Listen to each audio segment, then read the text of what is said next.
Está começando mais um ProLaborCast. Este podcast foi feito para você, com o intuito de descomplicar as atividades do dia a dia do mundo corporativo. Meu nome é Salânia Leite e hoje a gente está aqui para debater com uma pessoa muito especial e falar sobre um tema muito polêmico. Vamos ver o que é que tem por aqui.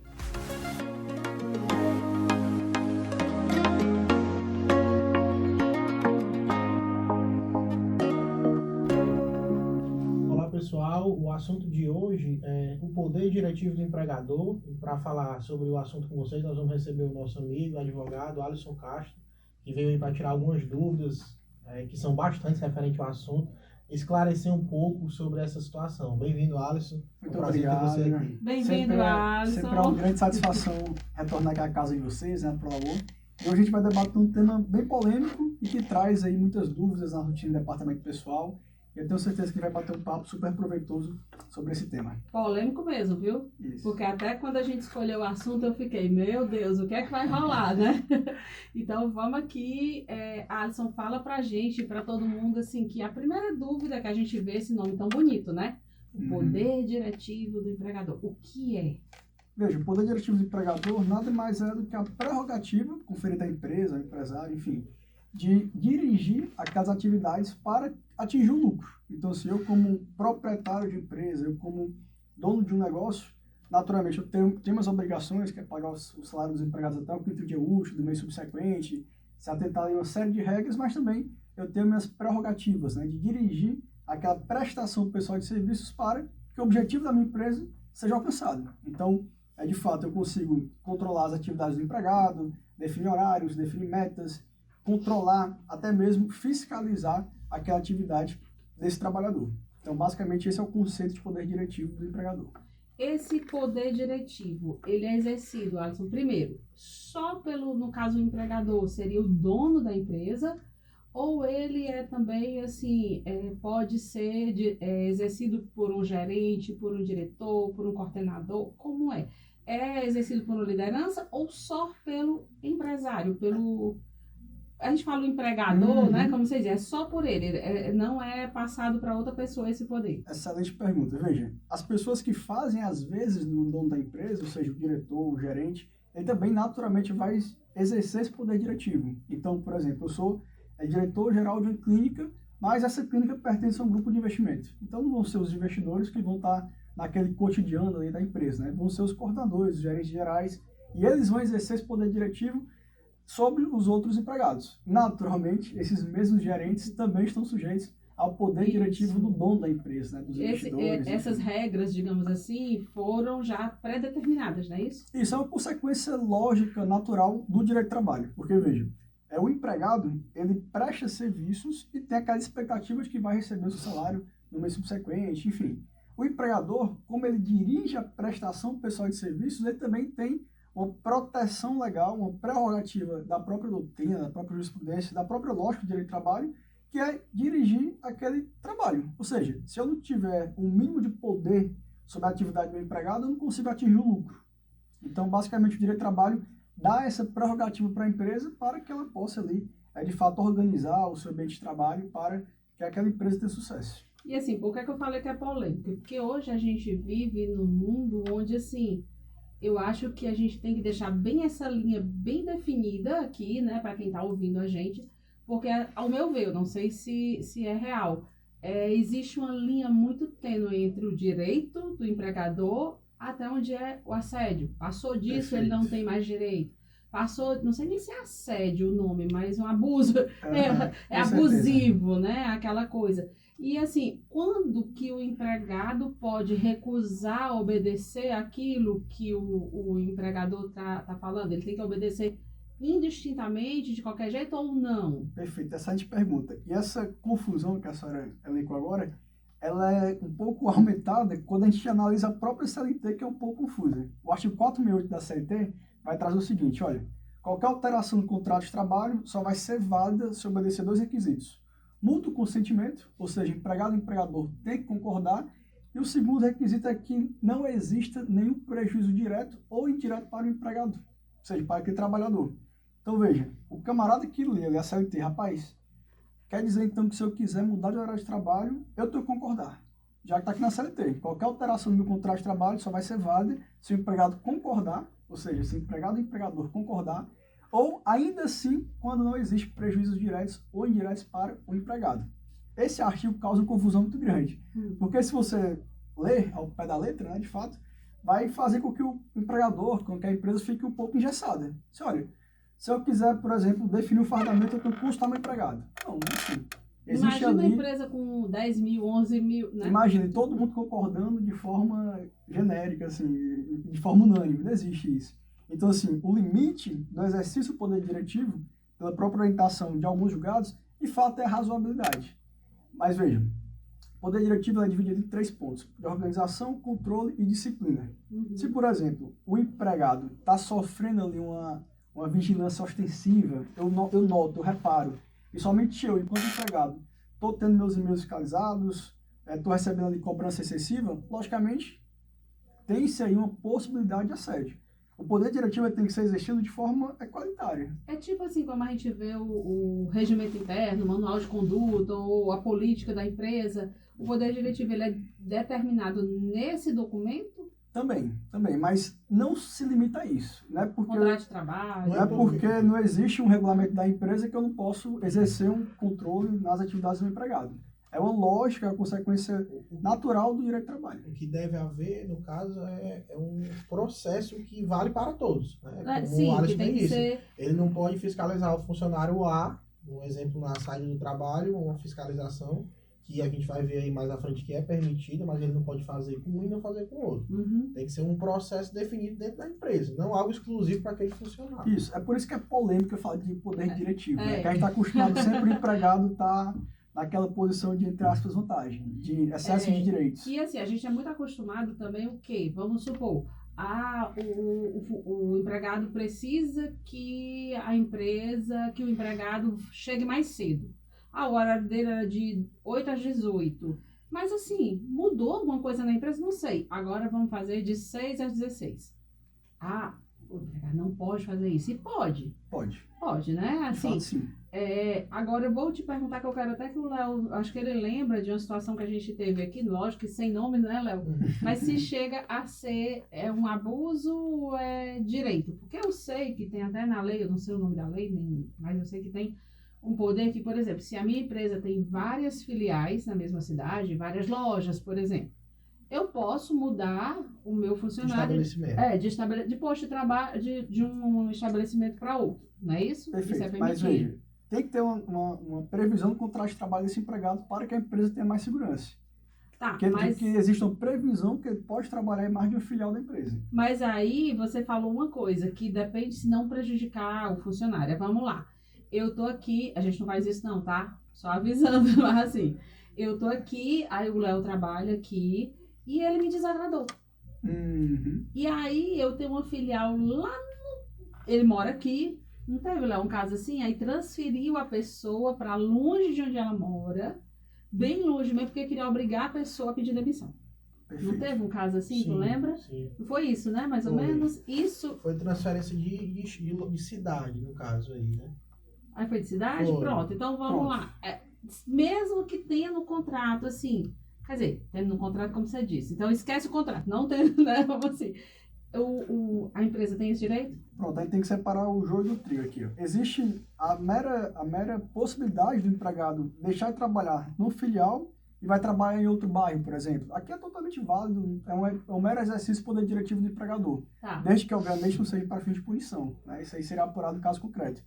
Agora, quando eu trato de transferência de empregados, em que existe a mudança de domicílio daquele trabalhador, aí, de fato, eu tenho que ter essa previsão, né, contratual também, e, de fato, que existe uma necessidade do serviço. Ou um acordo ali. Isso, momento, se as partes concordarem e existir ali a necessidade de serviço, que não seja, por exemplo, para fins de punição, aí será uma transferência totalmente válida.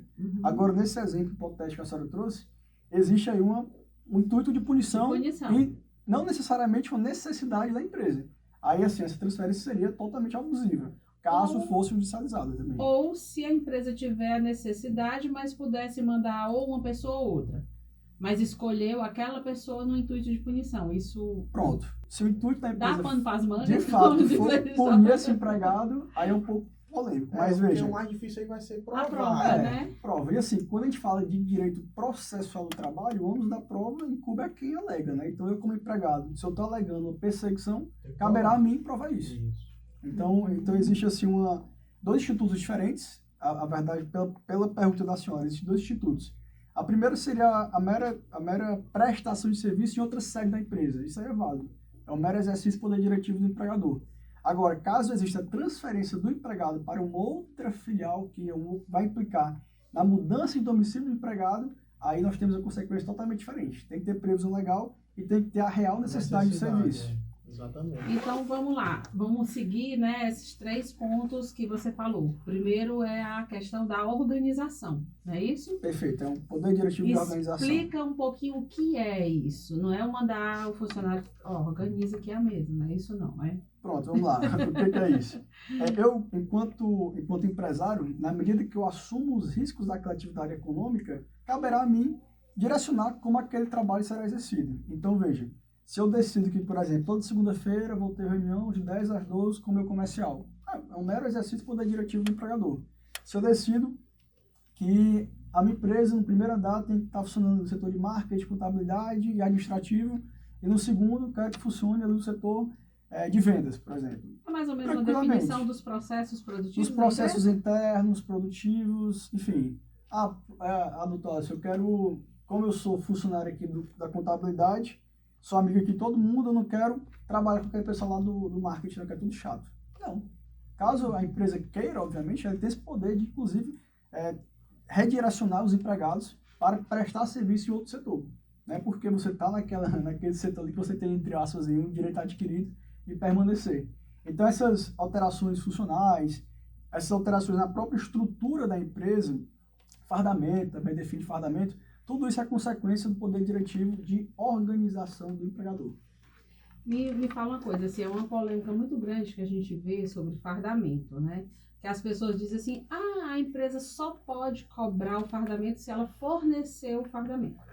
Mas, por exemplo, acontece muitas vezes que isso, quando eu trabalhava, não de carteira assinada, eu era prestadora de serviço, mas que a empresa tinha suas regras. Tipo assim, não, aqui para trabalhar aqui tem que ser jaleco, ou com a logomarca daqui para funcionários ou prestadores de serviço branco.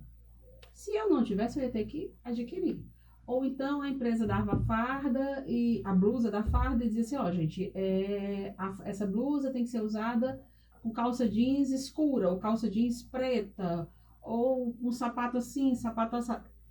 Quando é assim, como é que funciona? Perfeito. É um acordo entre as partes? Extremamente polêmica essa pergunta Pois também. E excelente também. Ou a empresa tem o direito de exigir? Tipo assim, na minha empresa só entra com sapato preto, e daí?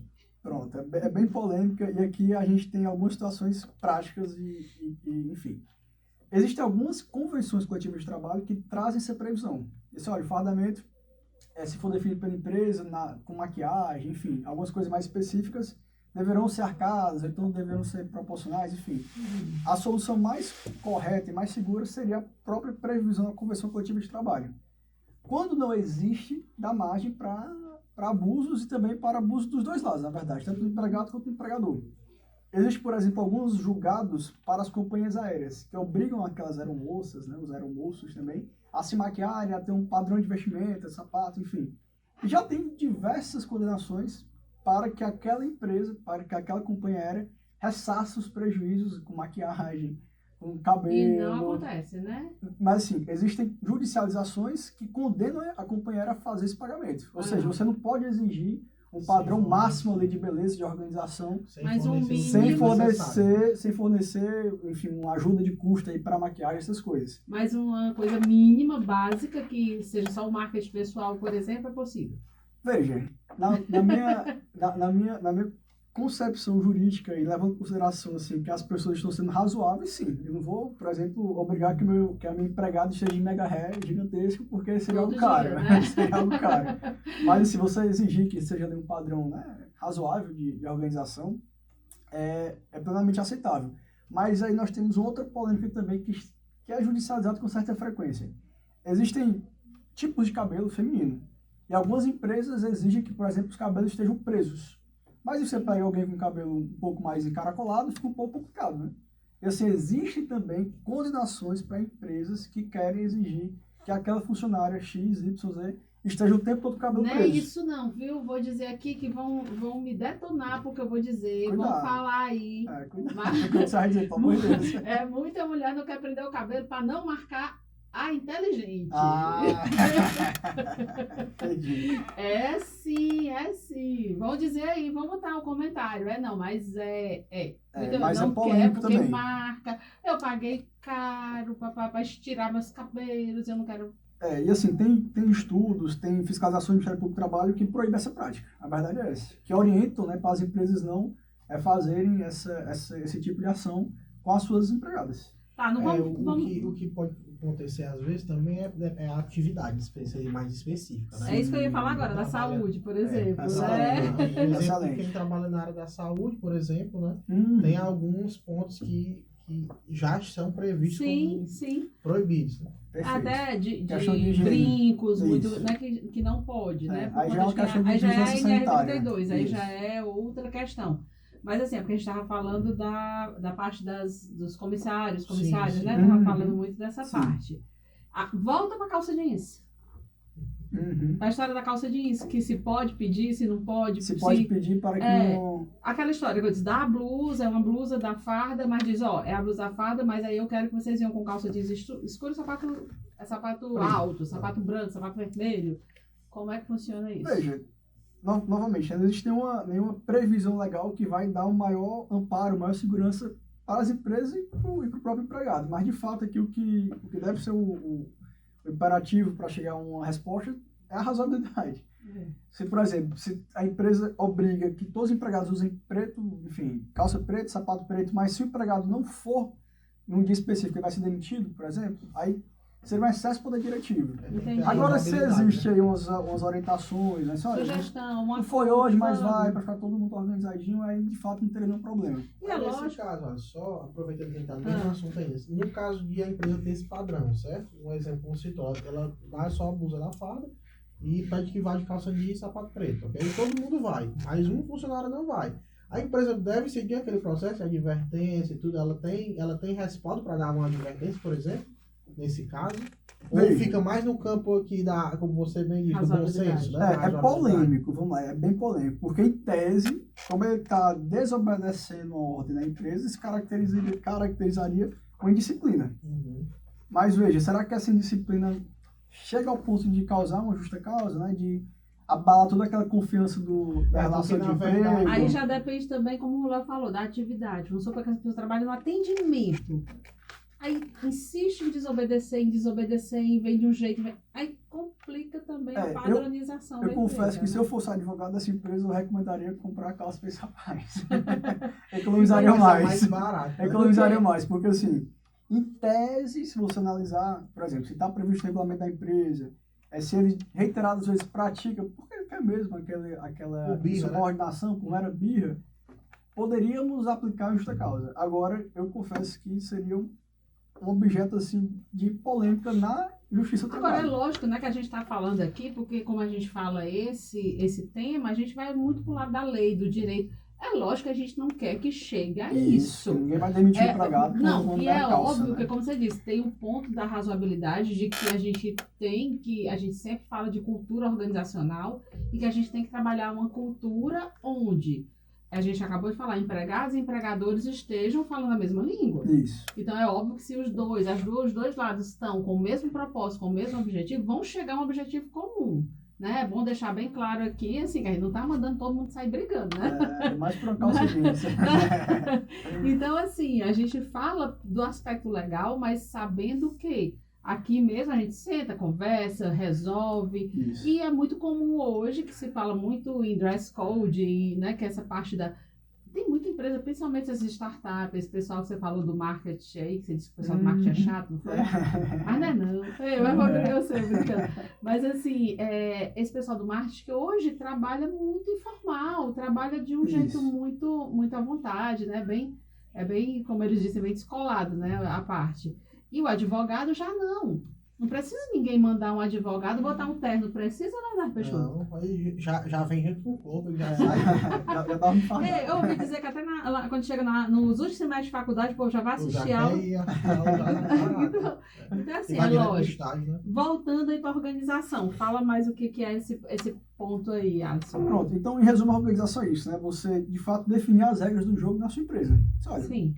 eu quero que os empregados desse setor façam isso, que tenham esse horário de trabalho, que tenham esse padrão de comportamento, que, enfim, eu quero que meu cliente seja atendido da seguinte forma. Então, tudo isso aí é poder de controle, poder diretivo do empregador. Sim. O outro ponto do poder diretivo, que é o mais polêmico também, é o poder de fiscalização, né?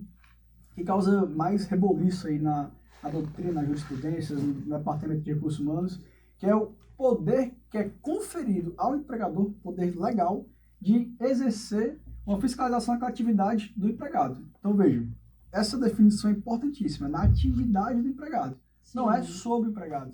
Então, por exemplo, se o meu empregado está ali no final de semana praticando algum ato, enfim, um ato de lazer dele, eu não posso, como gerente, meu irmão, você está tomando cerveja, rapaz, esse negócio é esse. Então, em tese, eu não posso estar fazendo isso.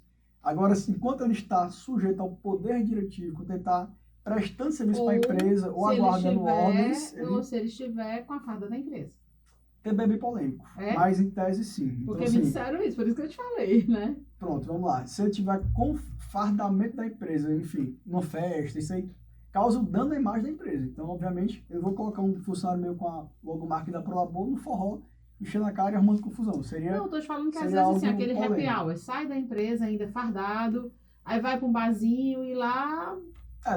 não é a solução mais adequada para ele fazer isso, né? Mas é polêmico. Caso ele tenha algum excesso aí, pode ter consequência no contrato de trabalho dele. Pode ter alguma advertência, alguma suspensão, de fato pode existir. E assim, a questão, você falou assim do funcionário, e se essa pessoa exercer na empresa um cargo de direção, um cargo de confiança, é um gestor, é alguém que tem já no organograma uma posição mais de liderança, segue o mesmo padrão? Não, ou como é que funciona essa questão de postagem, essa questão de comportamento fora da empresa? Pronto, é uma excelente pergunta, inclusive é tema do meu livro que vai ser lançado agora em dezembro. Spoiler, como é o título do livro? É a relevância dos atos praticados na vida privada do empregado para fins de repercussão do contrato de trabalho. É um bem extenso. Eita, mas tu vem lançar aqui, não vem? Vou lançar aqui. Muito bem. Mas veja, isso é um tema polêmico por quê? Porque na legislação atual nós não temos uma definição clara de quando um ato praticado na vida privada do empregado vai causar uma repercussão no contrato de trabalho. O que é que existe no direito de trabalho tradicional? Existe um princípio chamado irrelevância dos atos praticados na vida privada para fins de repercussão do contrato de trabalho. Esse é um princípio no direito de trabalho, certo? Então, assim, como regra, da forma tradicional do direito de trabalho, se eu saio da empresa, ainda que fardado, né, por essa corrente mais tradicional, pratico ali algum excesso no meu momento de lazer, não vai existir nenhuma repercussão, uma advertência, suspensão, já que eu não estou sujeito ao poder diretivo do empregador. Agora, eu defendo, nesse meu livro, que exista sanções aplicadas nesse trabalhador. Desde que ele exerça, por exemplo, poder de gestão na empresa, desde que ele, por exemplo, me permite aqui o Léo, que ele poste nas redes sociais que ele é funcionário da Prolabor, que ele cuida do jurídico, enfim. Então, a imagem do Léo está associada à Prolabor. Sim. Então, se o Léo faz alguma coisa no ato privado dele, esse rapaz, o diretor lá da Prolabor está fazendo isso, está fazendo aquilo, então tudo isso causa dano à imagem da empresa. Então, eu defendo nesse meu livro, né, que existem repercussões, né, seja advertência, suspensão, ou até mesmo a demissão por justa causa desse empregado. Agora, hoje, na lei, nós não temos nenhuma situação concreta. E vamos deixar uma coisa bem clara aqui, né? Quando a gente fala assim, existe isso, existe aquilo e tudo, nós estamos falando, eu acho que tem duas coisas aí em jogo para as pessoas entenderem melhor, se você me permite, se não tiver certo, corrija. Quando a gente fala isso, a gente está falando da parte legal, então quando você fala suspensão, são coisas, demissão por justa causa. Isso. Porque demissão por demissão... Eu posso demitir, né? Eu posso demitir. Tipo assim, o Léo tá indo muito pro jogo do Ceará, tá torcendo muito pro Ceará. E aí eu não tô gostando disso. Eu não vou dizer que é esse o motivo, É porque nunca sei. Brincadeira. Não tem problema não. Não tem problema não. O Léo aqui no podcast pode dizer que é torcedor do Ceará. Ninguém Ceará. Tricolor. Não me complique, não me complique. Já ficou deixando, ficou saudável aí, né? Exatamente. Né? Então, assim, a gente resta, assim, uma das coisas que eu falo sempre, cultura. Eu acho, assim, que antes, lógico, você como advogado, a gente está aqui para falar da lei. Isso. Mas isso aí, gente, tem que ser em última instância, concorda? É. Em último, a gente tem que pensar o quê? Que a cultura da empresa, a política da empresa, os valores da empresa estão sendo bem implementados, que não vai chegar a isso aí, Perfeito. né? E que isso daí, você está dizendo, quando chega, são aspectos legais. A empresa tem, por isso que é o poder diretivo, a empresa tem o direito de Isso. fazer isso. Exato. E assim, Né? esse direito ele é potestativo, né? Ele pode ser exercido ou não. Sim. Basicamente, o direito potestativo é um conceito também mais juridiquês, né? O que é isso? Eu posso exercer esse meu direito ou não. Então, por exemplo, eu posso exercer meu controle, agora se o empresário é displicente, ele, enfim, não está exercendo, o problema dele também, né? Da mesma forma, a demissão por justa causa ou sem justa causa. Também é um direito potestativo do empregador ou do empregado. Então, assim, olha, Sim. eu como empregado não quero mais trabalhar aqui e vou embora. Tchau. Comprou aviso prévio ou não, abaixo do meu TRCT, morreu. Então, assim, são direitos potestativos, que podem ou não ser exercidos a qualquer tempo. Quando a gente fala de cultura, isso é assim, é no intuito de dizer o quê? Que nem tudo, aliás, que é bom que as coisas não sejam resolvidas a ferro e fogo. Sim, Porque com certeza. depois eu quero até a gente preparar um podcast que eu acho assim, que as pessoas associam o advogado muito a o erro foi cometido, vamos ver como é que pode ser punido, vamos ver como é que pode ser resolvido. Não. E uma consultoria jurídica tem muito mais do que isso, ela é preventiva. Preventiva, Né? Quer dizer, a gente que trabalha aqui, que a Prolab é uma empresa de prevenção, né? Na área de saúde, segurança, meio ambiente, qualidade, né? Gestão da qualidade, e também essa parte jurídica tem que ser encarada como uma prevenção. Uhum. Né? Então, assim, todas essas orientações que são dadas para a empresa, que tem que ser feitas, é exatamente para que essas coisas não venham a acontecer. Perfeito. Porque isso mesmo. junto com a RH, por isso assim que esse podcast a gente abrange um público muito amplo, porque o RH a gente teve, né, a série RH Nota 10, até aproveitar e agradecer as pessoas, né, que curtiram, compartilharam, aproveitando que sempre o povo manda a gente fazer no meio dos podcasts, né, assim, curtam, compartilhem, né? Sim. Então assim, por isso que a gente tem um público muito amplo, porque o que a gente fala aqui é para o empregado, é para o empregador, porque a gente quer colocar tanto o empregado como o empregador na mesma página, da mesma forma, com a mesma visão, né? Então, levar essa parte da assessoria jurídica também como uma coisa preventiva. Isso. Foi por isso que quando você perguntou da calça, eu como advogado da empresa falei, rapaz, ou demite ele sem justa causa, ou eu compro calça pra esse rapaz. Né? Porque Sai mais barato. Compra Ou Sai então, mais barato que a gente vamos lá passar por um processo. ou então vamos lá com o RH, vamos conversar com ele Isso, para mostrar conversa, para ele a importância do marketing, Isso, do marketing exato. pessoal, né? Então, assim, então isso é muito legal, essa função do jurídico junto para evitar os problemas. Isso. E não para resolver quando a bomba já estourou, né? Isso. E é muito mais custoso também, né? Você enfrentar um processo judicial, fazer acordo de audiência, ou então deixar para julgamento, com juros, correção monetária. E para você recorrer para o tribunal, você tem que pagar custas, que é de pelo menos Desgaste, 10 mil né? reais. Desgaste de tempo e energia. E de dinheiro. Ah, Sobretudo. E assim, como bem o Alisson bem falou no começo, né? A gente tem uma cultura, né? As pessoas têm uma cultura de achar que a empresa, que o empregado sempre vai ter a razão, né? E na verdade não é. Então, assim, entra muito disso também a importância da consultoria jurídica. Porque, por Sim. exemplo, quando a gente começou aqui, a gente falou, né?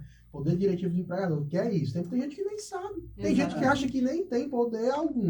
Tem o poder de mandar embora. Eu vou mandar embora. Exatamente. Aí eu vou ter que pagar para mandar ele embora. Então, assim, entra mais essa questão da prevenção, né, na parte jurídica, porque, assim, uma consultoria jurídica bem dada, assim, um suporte bem dado, ela vai esclarecer isso pro RH da empresa, pro dono da E muita empresa. coisa. Depois a gente tem um podcast que eu tenho muita vontade de fazer, Alisson, que você pode até ver, que é sobre contrato de trabalho. Uhum. Porque a maioria dos contratos de trabalho são feitos pelo contador, né, ali, e existe... Naquele padrão. Existe um podcast pela frente pra gente falar sobre isso. Exatamente. Mas vamos voltar um pouquinho aqui, só dar uma resinha que eu fiquei numa curiosidade na organização, que a gente falou do manual de conduta e regimento interno, né, da empresa, Sim.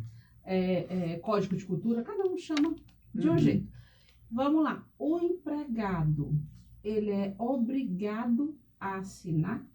Se ele não assinar, ele pode... Tipo assim, ó, o empregado entra. Porque quando entra, todo mundo tá ótimo. Concorda? Todo mundo assina. Entrou, assinou, leu, ok. Aí, no decorrer da caminhada, a empresa resolve mudar algumas regras. Certo. Isso tá no direito do empregador? Muda algumas regras e faz um outro manual de conduta, nada absurdo, nada fora da lei, Pronto. nada invasivo, só mudou Certo. algumas coisas. O empregado, ele pode se negar a assinar e dizer, não, eu só quero aquele que eu assinei quando eu entrei, não quero assinar isso aqui. Não. Aí você estaria sendo insubordinado e indisciplinado. Uhum. Porque, veja, quando existe um código de conduta, um manual de conduta, Sim. enfim, da empresa, esse manual, esse documento, ele se incorpora ao contrato de trabalho. Sim. Então, caso o empregado tenha ciência de que existe um manual de conduta e ele recebe aquele manual, dá recibo, enfim, essas regras se incorporam ao contrato de trabalho. Uhum. Então, assim, o que eu não posso, enquanto empresa, enquanto gestor, é exigir que o meu empregado, desconhecedor de que existe um manual de conduta na empresa, se adeque a alguma coisa. Então, isso aí seria totalmente discrepante Tá. e lógico, né? Assim, Uhum. eu sempre brinco muito que, muitas vezes, o direito é lógico, é razoabilidade. Então, por exemplo, se eu entrego para o meu empregado, olha, está aqui nosso manual de conduta, a nossa forma de tratar o cliente é assim, a nossa forma de atingir meta é essa, e está aqui. E o cara, não, tá bom, doutor, recebi.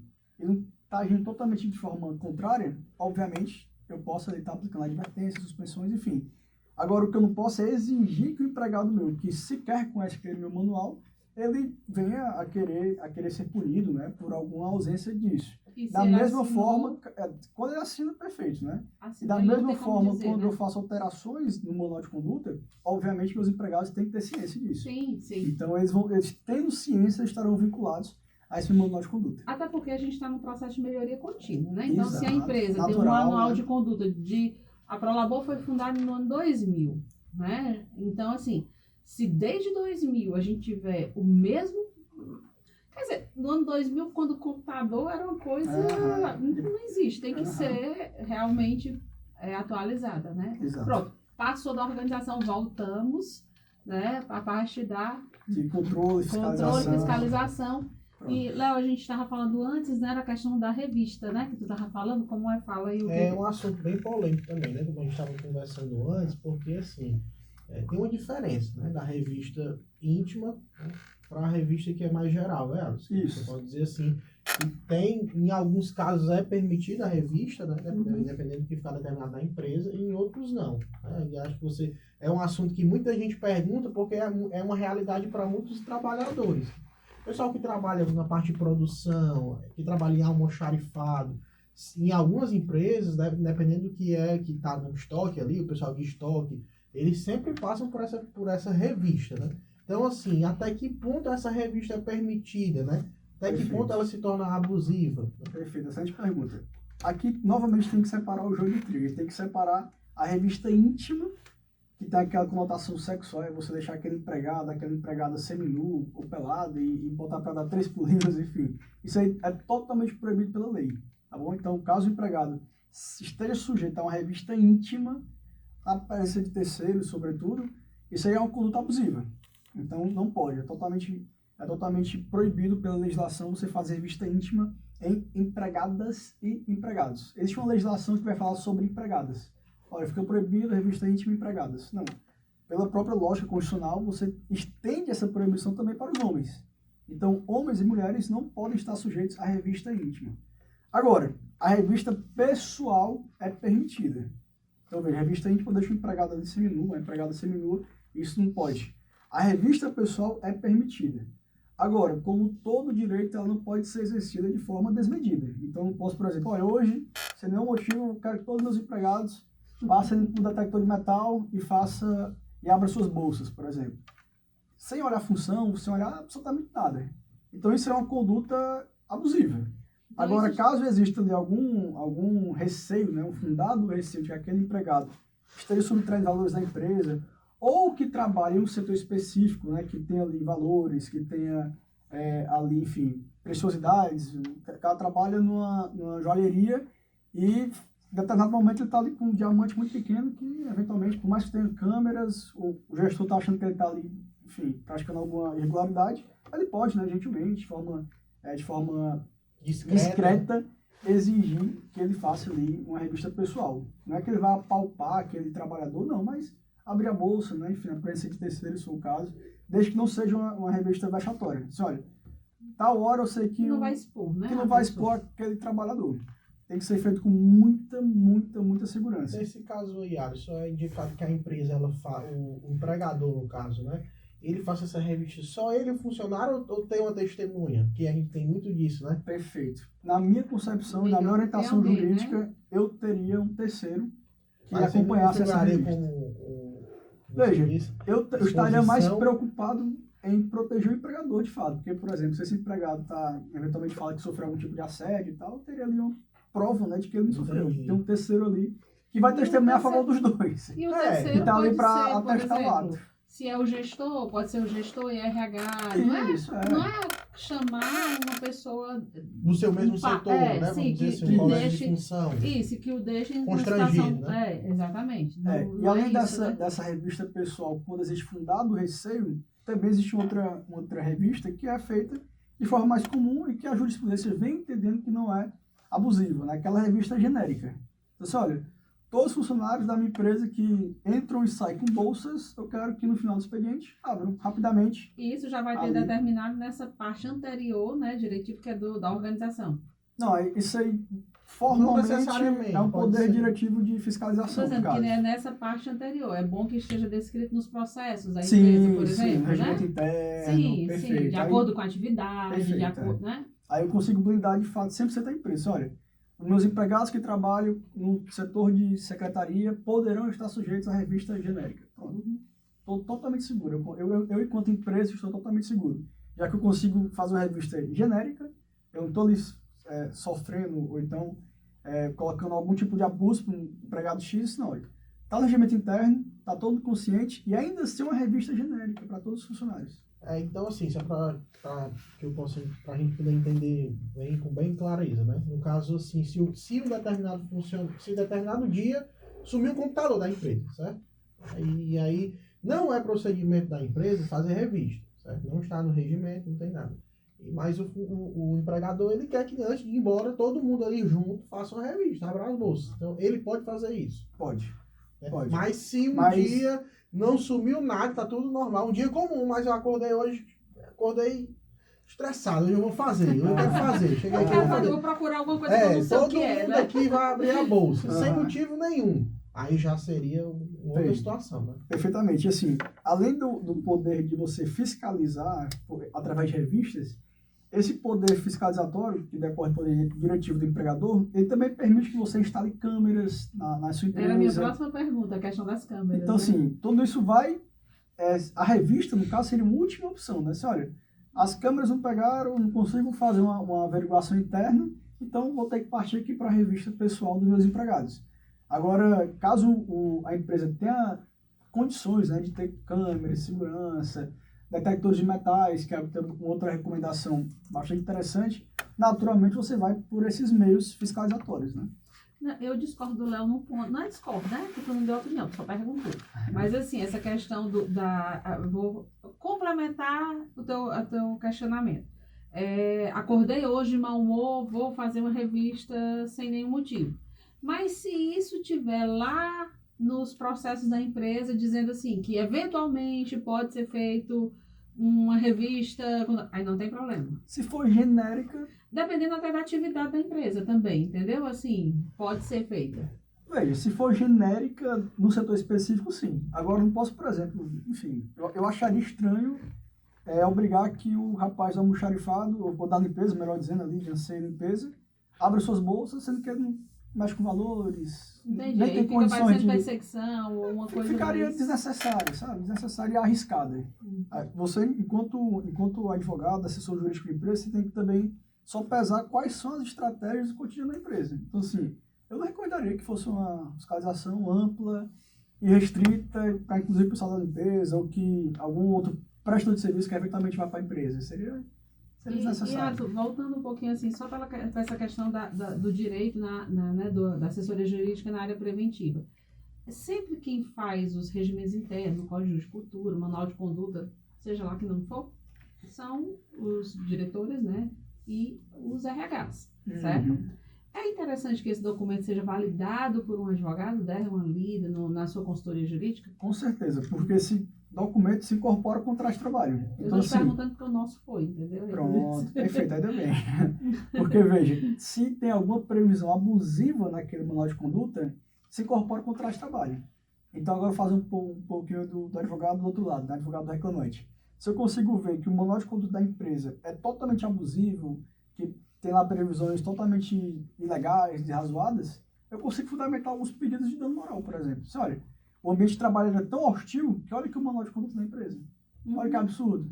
Aqui, excelência, olha aqui, ó, tá tudo documentado pela própria empresa. Então, veja, às vezes você está querendo um documento que traga segurança jurídica que pode trazer problemas para você. Quase um contrato leonino, né? Então, assim, você precisa ter segurança dos dois lados mesmo. Assim. Então, é importante que passe pelo profissional de recursos humanos, profissional da advocacia, contabilidade, enfim, tudo mesmo que eventualmente possa estar ali dando maior segurança jurídica para a empresa. Tá. Então, vamos lá. Da questão, alguma coisa, Léo, ainda nessa parte da... organização e fiscalização, acho que basicamente é isso, né? Uma outra questão polêmica também, que a gente, para realmente esgotar o tema, é sobre a fiscalização da empresa no e-mail do empregado. Isso aí também muito... Vamos, para. Antes, me tira a curiosidade, me responde uma coisa, uma curiosidade que eu tenho. Porque a gente está falando muito do empregado e do empregador, né? E como a gente falou de revista, só para a gente dar um fechamento nesse de revista. E com relação quando a pessoa, principalmente em presídios, por exemplo, não é empregado nem empregador, é o visitante. Até onde, isso aí não é nada com o assunto aqui, é só uma curiosidade mesmo, né? Porque não tem a ver com o poder diretivo do empregador. Mas assim, como a gente falou de revista, eu fico na curiosidade.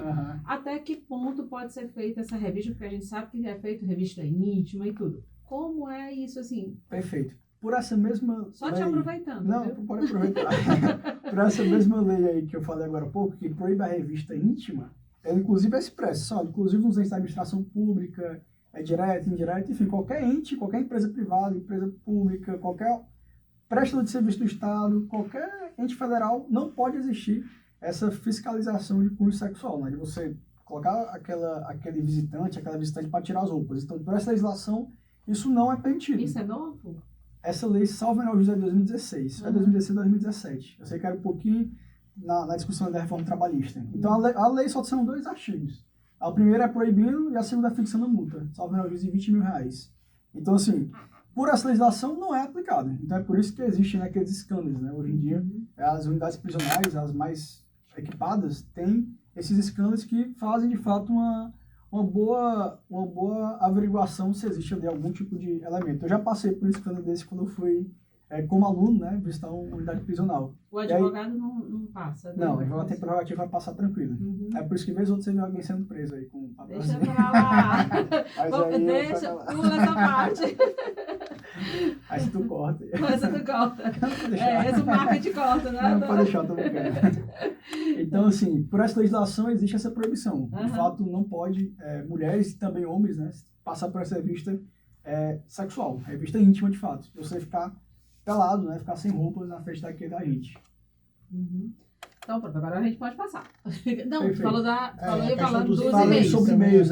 E-mails, é bem polêmico porque existem 2 correntes doutrinárias e jurisprudenciais. A primeira, que é majoritária, vai definir o seguinte, olha, se o e-mail for de uso da empresa, então assim, olha, é alisonjansencastro@prolabor.com. Então eu, como diretor da empresa, posso, a meu bel prazer, né, obviamente, estar fiscalizando aquele e-mail, sabe, o que ele está trocando de mensagens, enfim.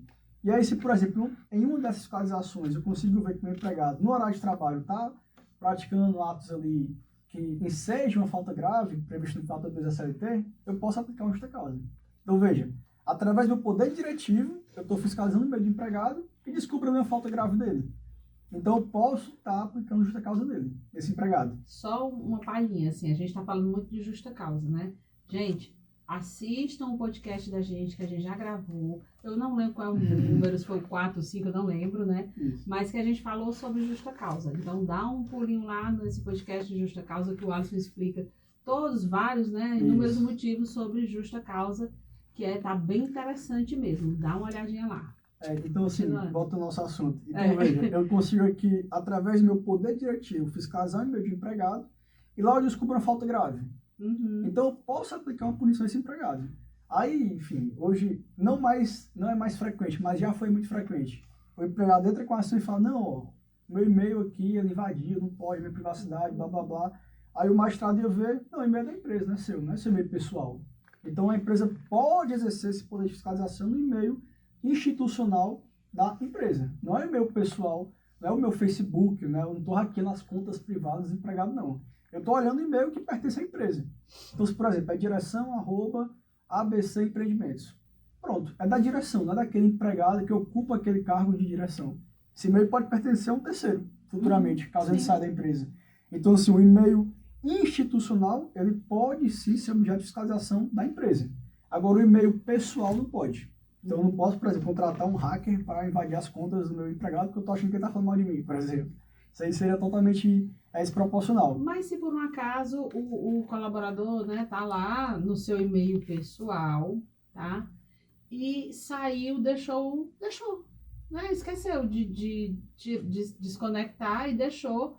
E vem o gestor dele, vai usar aquela máquina e tá lá o e-mail aberto, ele falando mal da empresa ou fazendo, tipo assim, eu trabalho aqui, mas eu estou vendendo o produto daqui ou passando informações, a gente chama, tipo espionagem, né? Informações confidenciais, confidenciais da empresa, mas ele tá no e-mail dele, do colaborador, só que ele, por uma displicência, deixou na máquina da empresa, na sua estação de trabalho, aberto.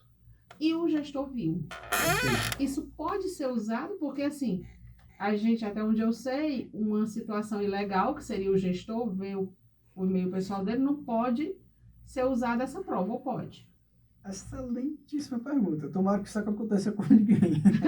Porque, veja, de um lado a gente tem todo o interesse da empresa que descobriu uma falta grave cometida pelo empregado, que abala a confiança de trabalho, que, enfim, a relação de trabalho fica insustentável. Sim. Mas, de outro lado, conforme a senhora me expôs no exemplo, existe um e-mail pessoal que, em tese, é inviolável. Então, assim, existem dois direitos de choque aqui. Eu não posso fazer um crime para justificar outro crime. É mais ou menos isso? Pois é. Aí que entra realmente o caso concreto e outras particularidades. Se, por exemplo, eu consigo ver, naquele caso concreto, esse meu empregado já sofre advertência, suspensão, e a gota d'água foi isso, aí eu recomendaria uma justa causa. Uhum. Agora, se foi somente isso, por mais que seja ali uma... Demita sem justa causa mesmo e vá para frente. Veja, né? eu faria pensando bem, honestamente, porque é algo absurdo. Você está usando Não, demissão, a máquina da empresa... Nesse caso, demissão é É indiscutível. inconteste, A gente só está questionando aquela coisa, se pode ser justa justa causa. causa sem justa causa. Lá vai a gente voltar para o podcast da justa causa. Mas se ele tem esse direito, né? Se o empregador tem esse direito de usar isso.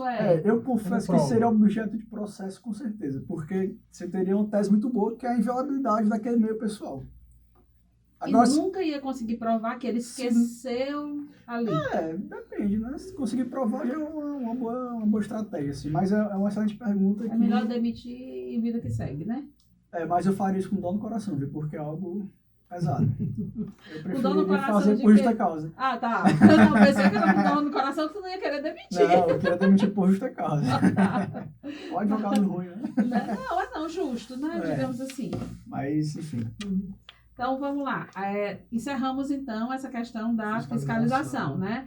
O último ponto seria... Controle. Isso. Porque algumas pessoas se confundem, né? Poder de controle e poder de fiscalização. Mas, veja, a questão de controle... Não, no caso, ainda está na fiscalização. O último é punição, né? É poder de organização, controle e fiscalização. São de organização, fiscalização, agora é controle. Então, esse controle... tem muita doutrina, tem muitos artigos que acabam confundindo com poder de fiscalização ou de organização. Mas quando a gente fala de poder de controle, também é você definir metas, você, de fato, ter uma organização na sua empresa. Então, assim, são conceitos que acabam se confundindo, mas quando a doutrina coloca poder de controle, também é na definição de metas, estratégias, atendimentos. Sim, uma própria consequência do poder diretivo do empregador. E tudo isso dá muito ao empregador um direito daquela suspensão, advertência de punições, isso, né? Exato. De acordo com o que não vai sendo cumprido, com o que foi acordado, né? Eu acho que meu esposo é militar e ele fala muito que no mundo militar tem uma coisa assim, guerra avisada não mata soldado. Perfeito. Né? Ou então ele diz assim, o que é acordado não sai caro, Não sai né? caro. Não tem essas, né? Aham. Então é mais ou menos isso, né? Você não tem por que ser punido se você combinou, se você sabe, se você foi orientado, foi treinado, assinou, não tem justificativa, né? Exato, exatamente. E o poder diretivo basicamente é isso, né? E assim, muitas empresas chegam, em razão de uma orientação também, o empregado chega lá com um artigozinho na CLT e fala, olha, você não pode fazer isso. Então ele desconhece esse poder diretivo. Porque se você procurar na CLT, não existe nada falando, olha, poder diretivo é isso, poder de organização é isso, poder de fiscalização é isso. Não. É uma consequência doutrinária e lógica do direito do trabalho. Então, assim, tem muitos empregados que chegam no RH com a legislação bem bonitinha. Por exemplo, esse artigo 468 da CLT. Olha, você não pode fazer nada se não concordar. E, de fato, quando você lê o artigo, você se assusta. Olha, eu não posso fazer nenhuma alteração no contrato de trabalho sem mútuo consentimento ou ainda que ocorra prejuízos diretos ou indiretos para o empregado. O artigo é literalmente esse. Então, se a empresa se desconhecer até onde vai o seu poder diretivo, ela pode ficar refém desse empregado. E, obviamente, não é essa a melhor solução para a empresa, né? Para o meu meio ambiente de trabalho. E é bom a gente sempre deixar claro uma coisa. Como a gente falou no começo, esse poder diretivo tem limite. Isso. E ele não pode, levar o colaborador a executar uma coisa que é fora da lei. Perfeitamente. Né? Eu não posso você chegar para uma pessoa e dizer assim, faz isso assim, assim, assim, cobra mais caro, bota um valor a mais, ele não vai perceber, só porque é meu gerente, isso eu não posso. Né? Por quê? Porque é uma coisa que é fora da lei, então eu não sou obrigada a cumprir nem a obedecer. Com certeza, com certeza. Ele é um poder, né, uma prerrogativa legal que tem que ser exercido com sabedoria, com razoabilidade, senão você comete abusos. Né? Esses abusos podem ter repercussões cíveis, né, algum tipo de indenização, pode ter repercussão criminal, à medida que você obriga um terceiro a fazer legalidade, e também pode ter repercussões trabalhistas. E o colaborador não é obrigado a seguir ordem ilegal, né? Com certeza. Em nenhum momento. Com certeza. Não é isso? E aí, mais algum ponto, eu tenho só uma coisa que eu tinha até anotado para ver. Que a gente sabe onde a primeira vez que eu ouvi falar sobre esse poder, né, do empregador, quando a gente trabalha com essa parte de segurança no trabalho, a parte dos EPIs. Sim, né? Essa obrigatoriedade que o empresário, né? Eu digo empresário, mas você quer dizer empregador, eu fico assim, quem tá ali, né? A empresa, pronto. Ele tem não só o direito como o dever, no caso, porque ele também está sobre regras legais, mas de obrigar. Perfeito. Aí eu não sei se a palavra obrigar cabe, obrigar né? Mesmo, obrigar o colaborador a usar aqueles EPIs, ele gostando ou não, ele querendo ou não, mas é uma prerrogativa de quê? Para exercer a função. Exatamente. Então, assim, se o empregado deixa de usar um equipamento de proteção individual, ele pode ser demitido por justa causa. Você adverte, você suspende, não vai obedecer, justa causa. Então, assim, você está tentando proteger aquele trabalhador, evitar um passivo trabalhista com multas, enfim.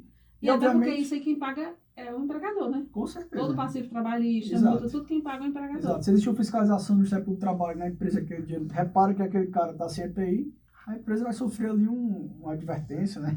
Ou então pode sofrer ali uma punição muito grande. E mais uma vez a gente volta àquela história, né? A gente está falando dos aspectos legais. Mas é lógico que a gente preza por uma cultura de prevenção na empresa, a gente quer que seja implementada essa cultura na empresa, né, Alisson? E a gente quer que o colaborador entenda que aquilo ali é bom para ele. A gente está zelando pela saúde dele. E que o empregador, né, no caso, entenda que ali também não é um gasto, né, é um investimento. E a gente já fez outro podcast falando disso também, né? E vão ter outros também. Perfeito, tá? Perfeito.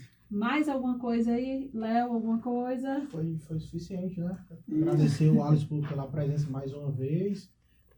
Agrega muito aqui com a gente conhecimento. Sim. Né? E vamos já planejar aí, de acordo com os pedidos aí do pessoal, o próximo tema. Mas antes, Adson, dá uma palhinha aí, dá um spoiler aí do teu livro, fala um pouquinho, porque você falou o nome assim de carreirinha, né? Sim, o nome é grande, mas fala um pouquinho do que se trata, deixa o pessoal aí naquela coisa assim, em dezembro, né, que vai ser lançado. Eu pretendo fazer o lançamento dia 1º de dezembro. Vai ficar pronto ali no dia 30 de novembro, mais ou menos, e aí eu pretendo fazer o lançamento lá na leitura, no Shopping Rio Mar. Aí eu venho aqui falar para vocês o dia, convido já de antemão. Sim, a gente vai estar lá. E basicamente o livro, ele é inovador no seguinte ponto, porque eu tento trazer uma outra faceta do direito do trabalho, né? Então, assim, o direito do trabalho, quando ele é pensado, a própria etimologia do trabalho é algo desprazeroso. Vem do tripalho. O que é tripalho? É um objeto de tortura. Então, a origem etimológica do trabalho já é algo degradante. Eu, pela minha prática, né, pela minha experiência, venho defendendo que trabalho é sinônimo de satisfação pessoal. Então, assim, olha, você quando está empregado na empresa, quando você está exercendo o seu trabalho, você está satisfeito, você tem até uma dignidade na sociedade. Então, assim, olha, aquele cara é desempregado, não presta, está ocupado só com besteira. Não. Quando você está trabalhando, você consegue ali ter até mesmo ser respeitado na sociedade. Então, nesse meu livro, eu venho trazendo uma evolução do direito do trabalho, nesse ponto, né, de que o trabalho tem que ser repensado, que os empregados sequer são chamados assim, muitas vezes, são chamados colaboradores. Então, assim, os colaboradores da empresa, que tem essa cultura organizacional, eles têm uma consequência no direito do trabalho totalmente diferente. Sim. Então, hoje em dia, por exemplo, eu consigo ser amigo pessoal do meu empregado nas redes sociais, eu consigo ver onde é que ele está no fim de semana. Então, tudo isso tem que ser feito com muita maturidade dos dois lados. Uhum. Então, o objetivo do meu livro, além de enfrentar todas essas temáticas atuais, temáticas de descanso do empregado, temática de subordinação, ele vai trazer o objeto principal, que é o seguinte tema.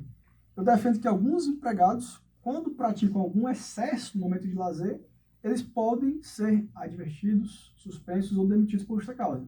E assim, nós temos alguns casos práticos, né? Eu tenho um caso, por exemplo, de uma professora na Bahia, que ela ficou dançando no palco, tirou a roupa e ela trabalhava numa creche escola. Então ela foi demitida, sem justa causa na época, né?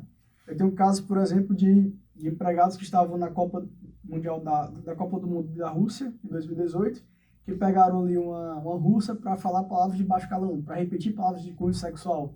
Esses empregados também foram demitidos, mas eu confesso que foi sem justa causa. Então, assim, será que pela repercussão negativa, social, não caberia justa causa? Eu defendo que sim. Uhum. Então, assim, o livro é inovador nesse seguinte ponto, né? Que vai certamente trazer um reboliço no direito do trabalho. Eu vou ser objeto de crítica aí, mas que venha, desde que seja feito com muito amparo, né? Porque realmente é um livro inovador, não tem nada publicado, nem pensado sobre isso. Mas o que não é questionado, porque você vem com novos questionamentos, Isso. né? Então eu costumo dizer assim, se a gente não questionasse tudo, a Terra ainda era quadrada. É verdade. Né? E Então, tem uns assim, que defendem que é plano ainda, né? pois é. Né? Então, assim, a gente tem que questionar mesmo, tem que olhar todos esses aspectos, né? E Isso. mais uma vez eu digo, volto para a questão cultura organizacional, né? A cultura dentro da empresa. Mais uma vez a gente vem aquele link com o RH, com o jurídico, com a operação propriamente dita, porque assim, essa pessoa, ela tem que estar, a pessoa que eu contrato tem que estar alinhada com a cultura e com os valores da minha empresa. Então, assim, se chegou a esse ponto, alguma coisa não foi vista, não com foi certeza. alinhada, não foi observada, né? Então, é como você disse, são os extremos, né? Chega já no ponto extremo. Perfeito. Mas vamos esperar ansiosos, né, por esse lançamento. Depois você volta aqui já com o livro na mão. A gente Perfeito. vai estar lá, né, Léo? Com Assim, certeza. prestigiando. E te agradecer mais uma vez por esse assunto. A gente vai ter outros que já tem, viu? A gente está pedindo para o pessoal botar uma listinha, mas já tem, viu? Já tem 3 assuntos aí que estão pedindo. Perfeito, Tá perfeito. Novamente agradeço o convite, é sempre um prazer retornar à casa de vocês e me mantenho aqui à disposição para eventuais convites futuros. E agradecendo a todo mundo que está aqui com a gente. Solicitar, né? Eu tô assim, bem formal. Solicitar que sigam a gente nas redes sociais, no @Prolabor. Compartilhem, escutem esse podcast nas principais plataformas de streaming. E assim, multipliquem essa ideia, peçam para o amigo compartilhar, porque esse podcast é bom para o empregado, é bom para o empregador, é bom para o pessoal que trabalha com RH, com contabilidade, né? Com toda, como a gente diz, é para simplificar, descomplicar o dia a dia do mundo corporativo. Então, esse projeto não é só meu, não é só da equipe Prolabor, esse projeto é nosso. Participe que vem muito mais Prolaborcast por aí. Obrigada, tchau, tchau.